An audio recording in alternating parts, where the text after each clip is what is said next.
Hello and welcome to a new episode on Sadhana World Foundation. As you know, we care about crafting young lives.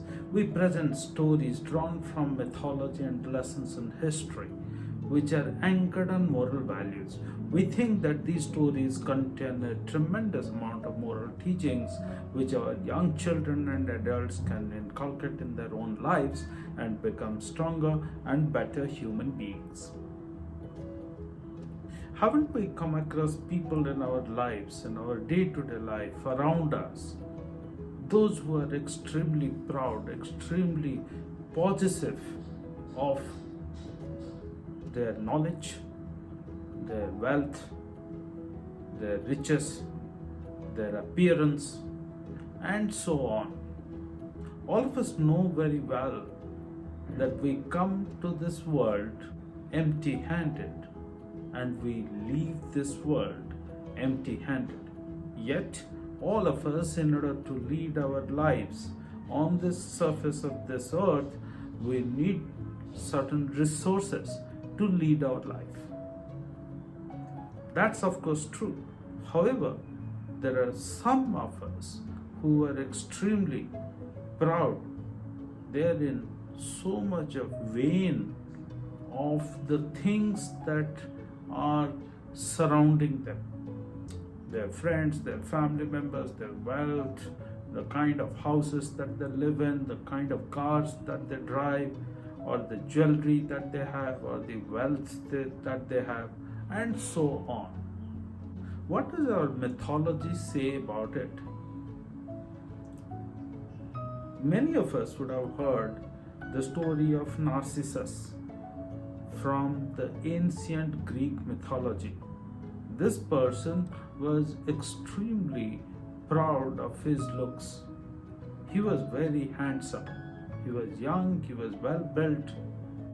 All the people who were eligible for marriage at that time were all wanting to marry this person.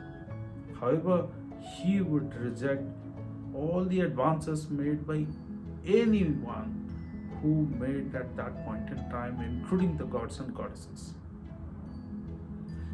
So ultimately, he is drawn to a stream of water and he sees himself, his own image in the stream of water, and he falls in love with that image. He wants to tear that image away, and finally, he falls to death. And in his memory, there is a flower which is named as the Narcissus flower. The word narcissist comes apparently out of this mythological story. Very small story, but all of us have possibly heard about it. We understand that the downfall is guaranteed if I am too narcissistic about myself. Yet we do it. Look at the Mahabharata. Shalya, who is the uncle of Nakul and Sahadev, the two youngest Pandavas, is influenced by Duryodhan, who is the eldest Kaurav, who is against the Pandavas, by offering him good food, great hospitality. Shalya thinks that it is from Pandavas, and he grants a boon to Duryodhan and joins the battle against the Pandavas, who he is directly related with and who he wanted to support.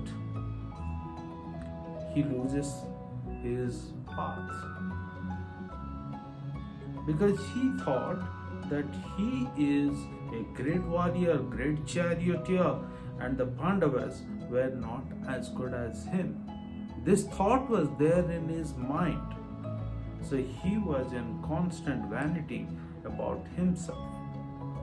And Duryodhan exploited this. So this story in Mahabharata tells us that if I am narcissistic, if I am sitting with a sense of vanity, then I might be manipulated like Shalya was by Duryodhan. We all know about the King Midas, the golden touch.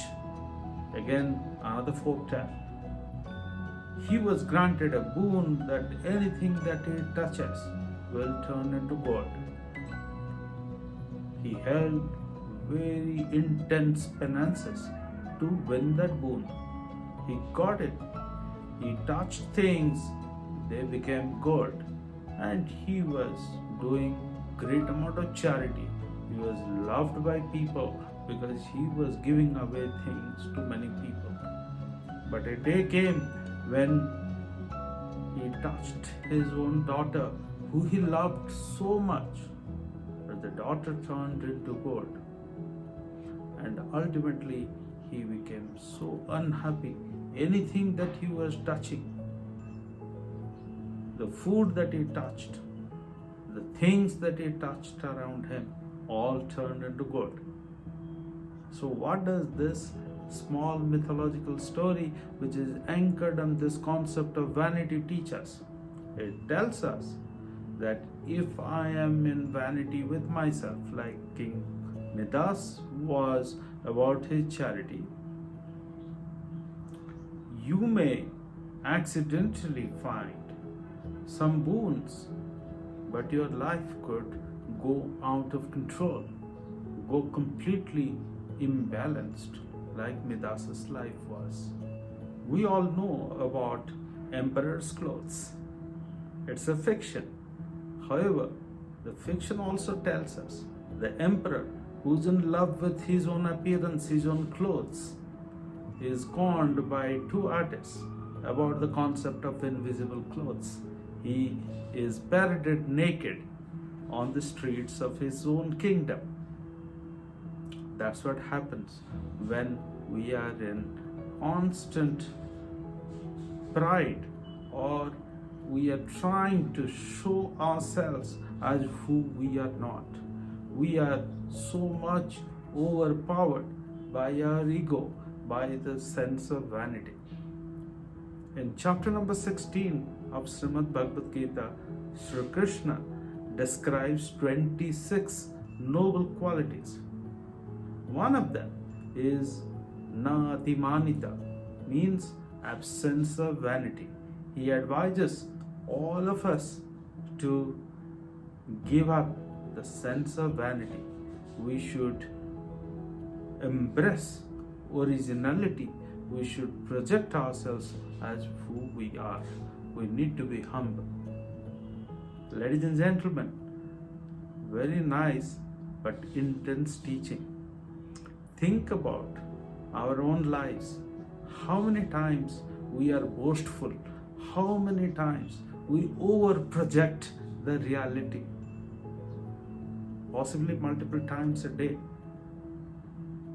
We need to practice to get rid of vanity from our lives.